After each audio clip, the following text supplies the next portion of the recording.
All right, the Right Fitz. We are back here on what is today? It is the 15th, 16th of December. And it is kind of a wild time right now. Biden's pardoning a shit ton of people.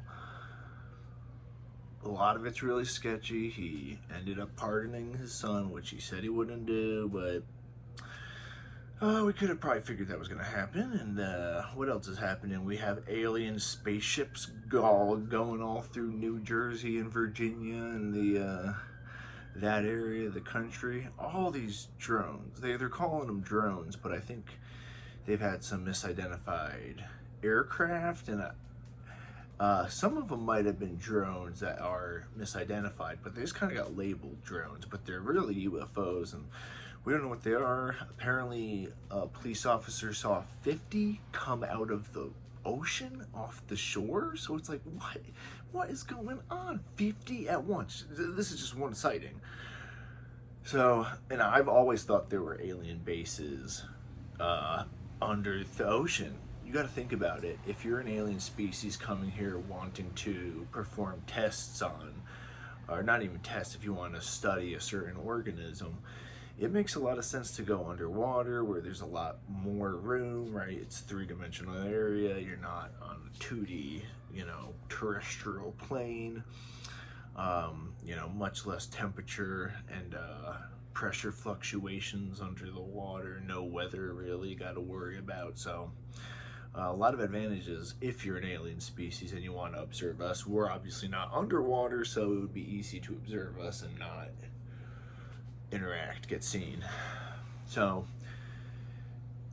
I'm just gonna focus on this alien stuff because it's getting so crazy, and I'm so big into UFOs, and I never thought, man. Okay, I initially was one of those people. Once I got educated, I realized, well, there's so many galaxies with so many planets, there have to be other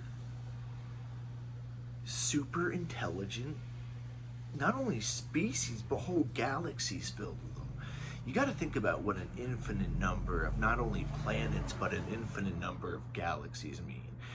And from what we know about cosmology, essentially, there's an we don't know, but what we have seen is so far is that the universe is so much bigger than we could see that it appears to be infinite from our observations.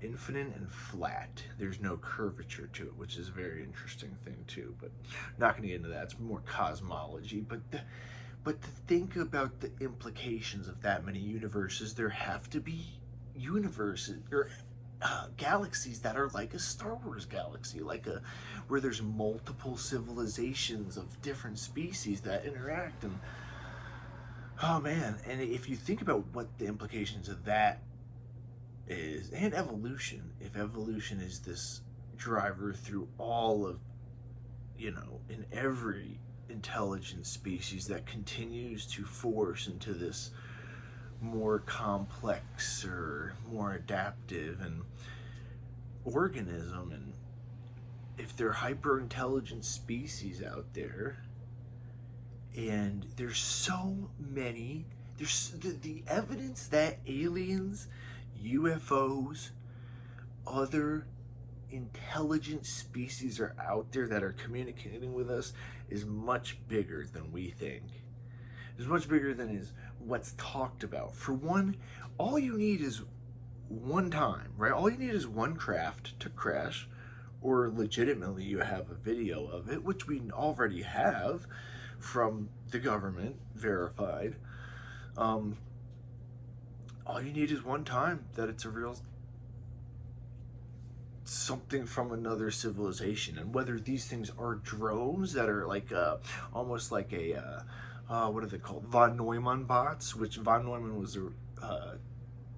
thought about what would be the best way to survey an entire galaxy. You'd have these drones that went to a moon or a planet, could utilize the resources, make copies of themselves, and then they go out to other planets and moons and continue the process, and they all keep growing and dividing, and you eventually you can fill a whole galaxy pretty quickly. And that could have easily happened at our Earth, and this could have happened at any time in the. All you need is the time for these civilizations to come about, right? And we went from, in a million years, we went from more like, uncivilized things, and only in the past 100 years we've had this great leap in technological advancement. And so, man, I think we're getting to the point where these craft that are seen in New Jersey, they're either legitimate UFOs from other species out there. That's one of the possibilities I could think. It's not another country. I'm going straight to what I legit think it is. I'm not going through all the possibilities. It's not another country. What the fuck are these other... It's not Iran with a mothership. What the fuck is the mothership? They don't sell motherships. And Iran doesn't have technology we don't. Maybe China or Russia does, but probably even not. They got those hypersonic weapons, But everything's about the same. If you have technology like this, I mean, these things have no heat signature apparently and are running for 7 hours at a time. This is the type of energy source that we don't have right now. So, but they're making sounds. They're not like the usual UFOs that we've seen. So that's the odd part to me, that they do just seem to hover. They're not zipping around like we've seen UFOs do. Right? They're just apparently coming out of the water, going up for a certain amount of time, and then coming back without a heat signature, but they do make noise like they're propelling downward somehow. So it's either other civilization, other alien species that came here, had surveyed probably before, realized there were things to study here like humans, and then they come here.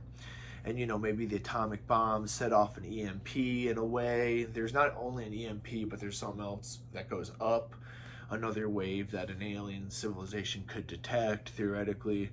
We don't even know how it bends space. They might be able to detect how space bends, and that could happen. There's an alien. Okay, so there was a message that we sent up called the Arecibo message in this telescope we sent up. And it had the code for what a human civilization was like, the population, where we were in our, relative to the sun and the other planets, the population size, and then the machine, the telescope they used to beam up the message. And they did it all in this, coding somehow, either binary or something like that. Some mathematical coding that would be relatively universal, or that they at least thought was. Then they beam this message up, and then somehow they get a crop circle, which crop circles are legitimate things. There are real crop circles that sent back an answer. It was literally in the same exact format that the message was in. And people just can't believe this. When I show this to people and explain, they literally, their mind shuts off. They can't understand that, wow, maybe that this stuff is real. I mean, it wasn't a hoax. It couldn't have been. And so there was a message sent back called the Arecibo answer in the form of a crop circle with the same binary coding that explained how their civilization was, where they were relative in the sun. The same thing. It's the craziest thing. It's the craziest thing. So, oh my God, it's just a crazy time. Maybe the other option is maybe the downed craft that the U.S. has, which this is all true, and they've talked about it in the Senate hearings, right? And people still don't just want to believe it. Their mind just shuts off. How could aliens be real? Or they use, Jesus in the Bible, we're the only special species and evolution's bullshit, and therefore God created us to be the only life form, and space is fake, and we're on a flat, we're on a flat surface, But no, aliens are real. They have communicated in certain ways to us, whether we've been able to read it or not, or communicate back. That's happened. There have been some species, probably multiple species, that have either surveyed us or actually come here personally. It's had to have happened. And I never thought this when I was younger. I realized aliens could be real. Then I realized, well, they definitely could have had some some super intelligent species could definitely invent those von Neumann drones I was talking about. Send them out to the alien, send them out to the, in their sector of their galaxy, swarm their galaxy. So all you need is one super intelligent species in a galaxy, or maybe other galaxies close to you, either one or the other. And they create these von Neumann bots. They've detected life here, or they've detected some other signature from reading us like we do with telescopes. Somehow they recognized there was life here that they thought was interesting enough to survey. Then they come here, definite. And the hardest thing to believe is, well, if they're so advanced that they come here, how are they gonna, how are they gonna down themselves?